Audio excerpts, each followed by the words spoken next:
Bismillahirrahmanirrahim. Rabbi shrah li sadri wa yassir li amri wahlul 'uqdatam min lisani yafqahul qawli.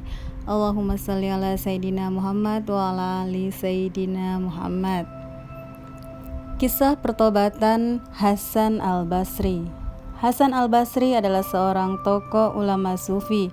Beliau lahir di Madinah pada tahun 21 Hijriah dan wafat di Basra pada tahun 110 Hijriah. Ayahnya adalah seorang budak yang berada di bawah perlindungan juru tulis Rasulullah, yaitu Zaid bin Thabit. Hasan al-Basri dulunya bekerja sebagai pedagang permata. Ia berdagang dengan Bizantium dan harus berhubungan dengan para jenderal serta menteri-menteri kaisar. Pada suatu ketika, ia pergi ke Bizantium dan mengunjungi Perdana Menteri dan berbincang sejenak. "Kita akan pergi ke suatu tempat," kata sang Perdana Menteri. "Kalau engkau bilang begitu, aku ikut saja," kata Hasan. Maka sang Perdana Menteri memerintahkan untuk membawakan seekor kuda untuk Hasan. Kemudian Hasan menungganginya dan pergi bersama sang menteri. Begitu mereka tiba di gurun, Hasan melihat sebuah tenda yang terbuat dari brokat Bizantium, diikat dengan tali sutra dan pasak emas dipanjangkan dengan kokoh di atas tanah. Dari kejauhan Hasan melihat sepasukan tentara perkasa bersenjata lengkap datang mengitari tenda, mengucapkan beberapa kata kemudian pergi. Kemudian disusul rombongan filsuf dan cendekiawan yang jumlahnya mencapai 400-an orang. Mereka juga mengelilingi tenda, mengucapkan beberapa kata, kemudian pergi. Setelah itu 300 orang tua bijaksana dengan janggut putih mendekati dan mengitari tenda, mengucapkan beberapa kata, kemudian pergi.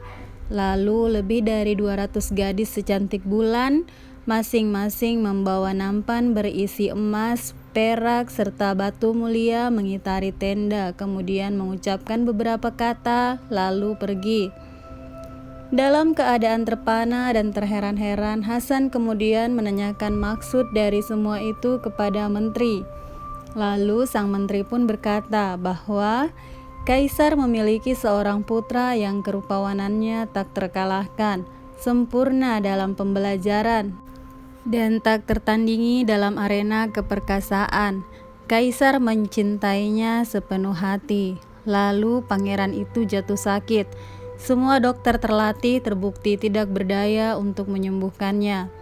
Akhirnya pangeran pun meninggal dan dikuburkan di dalam tenda itu. Setiap setahun sekali orang-orang datang menziarahinya.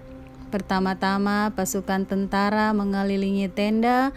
Mereka berkata, "Wahai pangeran, jika malapetaka yang menimpamu ini terjadi dalam perang, kami bersedia mengorbankan hidup kami demi dirimu. Tetapi keadaan ini terjadi karena zat yang tidak bisa kami lawan, yang tidak dapat kami tentang." Kemudian setelah mengatakan itu, rombongan tentara pun pergi. Para filsuf dan cendekiawan maju kemudian berkata, "Wahai pangeran, keadaan yang menimpamu dilakukan oleh zat yang tidak bisa kami lawan, dengan pembelajaran dan filsafat, ilmu pengetahuan dan muslihat. Karena semua filsuf di dunia ini tidak berdaya di hadapannya. Semua kaum cerdik pandai hanya orang bodoh di hadapan pengetahuannya." Setelah mengatakan itu, para filsuf pun pergi meninggalkan tenda. Selanjutnya para tetua yang mulia pun maju dan berkata, "Wahai pangeran, jika keadaan yang menimpamu ini bisa dicegah dengan campur tangan para tetua, kami akan mencegahnya dengan doa-doa kami yang sederhana. Namun hal yang menimpamu ini dilakukan oleh zat yang tak bisa dicegah oleh campur tangan manusia." Setelah mengatakannya, para tetua-tetua itu pun pergi. Selanjutnya giliran gadis cantik dengan nampan berisi emas dan batu mulia maju ke depan dan berkata, "Wahai putra kaisar, jika keadaan yang menimpamu ini bisa ditebus dengan kekayaan dan kecantikan, kami akan mengorbankan diri kami sendiri dan akan memberikan sejumlah besar harta ini untuk menebusmu. Tetapi keadaan ini telah dilakukan oleh zat yang tak bisa dipengaruhi oleh kecantikan dan kekayaan. Setelah mengatakannya, para gadis itu pun pergi meninggalkan tenda.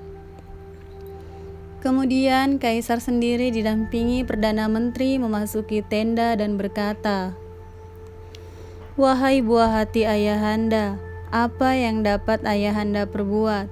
Ayahanda datang membawa tentara perkasa, filsuf dan cendekiawan, pemberi syafaat dan nasihat, gadis-gadis cantik dan kekayaan. Ayahanda sendiri pun datang. Andai kata semua ini ada gunanya, ayahanda akan melakukan segala hal yang dapat ayahanda lakukan.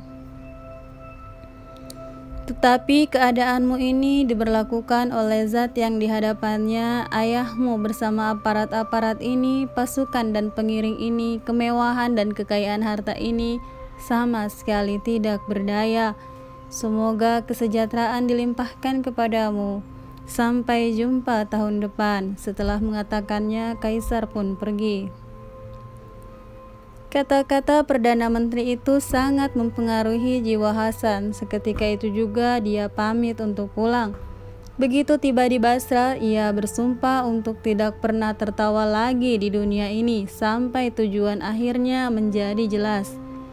Hasan menenggelamkan diri dalam segala macam ibadah dan menjalaninya dengan hidup prihatin, sehingga tidak ada seorang pun pada masanya yang bisa melebihi kedisiplinannya dalam beribadah.